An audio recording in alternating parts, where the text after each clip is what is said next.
जय श्री राम। आपका स्वागत है मेरे चैनल पर।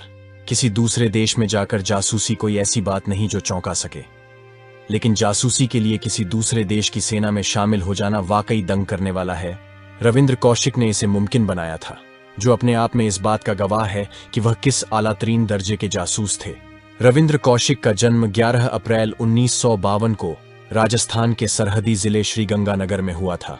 पिता एयरफोर्स में अधिकारी थे, इसलिए उन्हें देश के लिए मर मिटने का जज्बा विरासत में मिला था। कौशिक की पढ़ाई श्रीगंगानगर के एक सरकारी स्कूल में हुई और इंटरमीडिएट के बाद उन्होंने वहां के एसडी बिहानी कॉलेज में B.Com में दाखिला लिया।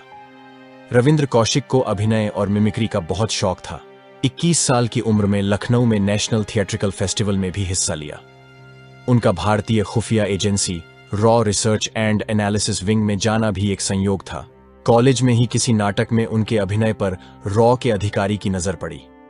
जीवंत अभिनय से अधिकारी बहुत प्रभावित हुआ और इस तरह कौशिक के जासूसी की दुनिया में जाने की बुनियाद पड़ी। 1973 में B.Com पूरा करने के बाद एक दिन कौशिक ने अपने पिता को बताया कि वह दिल्ली जा रहे हैं नौकरी करने। 23 साल की उम्र में वह रॉ से जुड़ गए।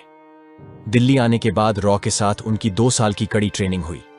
वह पहले से ही पंजाबी बोलने में माहिर थे।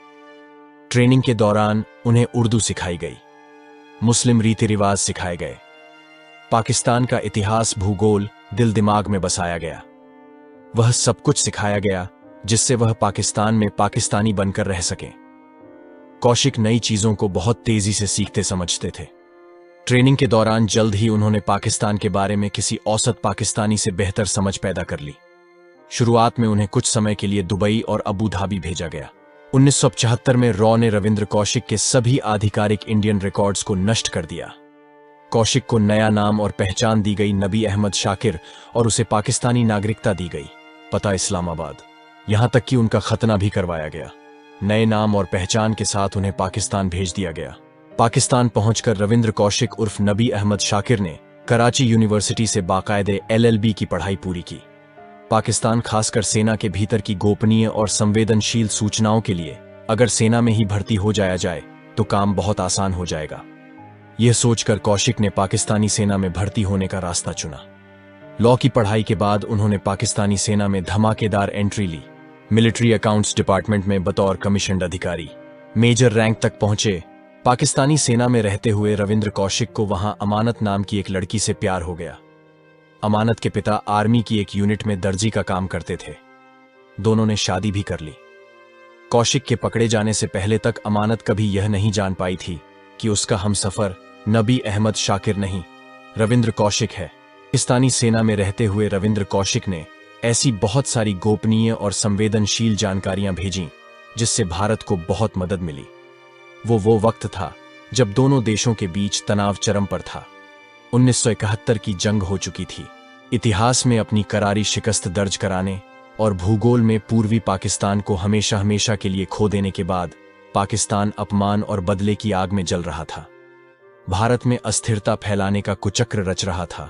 भारत के खिलाफ पाकिस्तान जो भी बड़ी नापाक साजिश रचता, नई दिल्ली को पहले ही भनक लग जाती थी।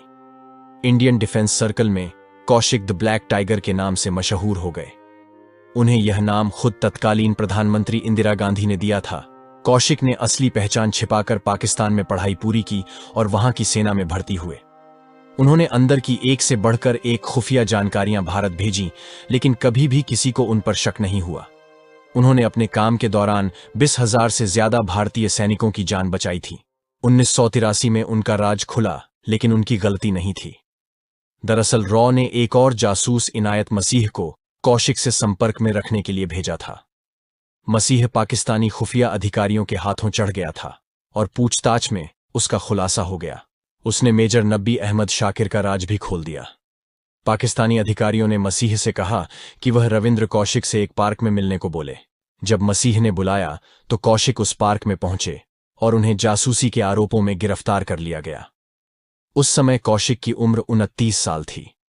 उसके अगले 2 साल तक उसे भयंकर यातनाएं दी गईं। उसे लालच दिया गया कि अगर वह भारतीय सेनाओं की गोपनीय जानकारी दे दें तो उसे आजाद कर दिया जाएगा।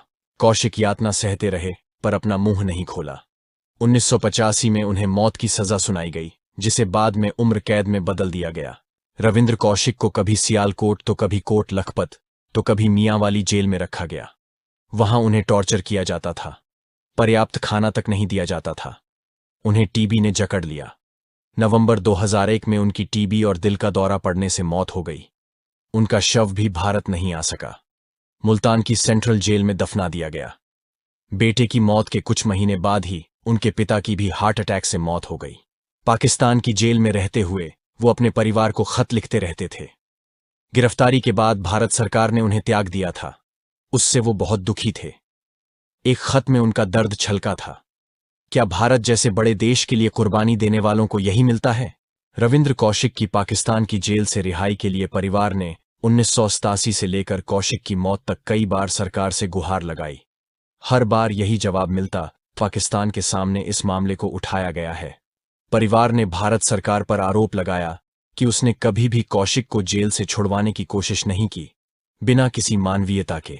ऐसे ही एक खत में उनकी मां अमला देवी ने सरकार पर आरोप लगाया था, जब वह मर रहे थे तो उन्हें दवाइयां भी नहीं पहुंचाई गईं, जबकि उनकी भेजी सूचनाओं ने अपने देश के लिए कम से कम 20,000 से ज्यादा जवानों की जान बचाई थी।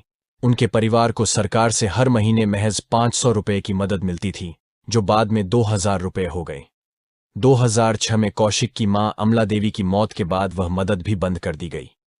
सरकार से मान्यता अलग बात है, लेकिन रविंद्र कौशिक भारतीय इतिहास में अपना नाम स्वर्ण अक्षरों से लिखवा गए। इस ब्लैक टाइगर के बिना महान जासूसों की हर लिस्ट अधूरी होगी। हिंदुस्तान टाइम्स की एक पुरानी रिपोर्ट में उस खत का भी जिक्र है जिसे उन्होंने अपनी मौत से महज 3 दिन पहले लिखा था। उन्होंने लिखा था, अगर मैं अमेरिकी होता तो मैं 3 दिन के भीतर ही इस जेल से निकल चुका होता।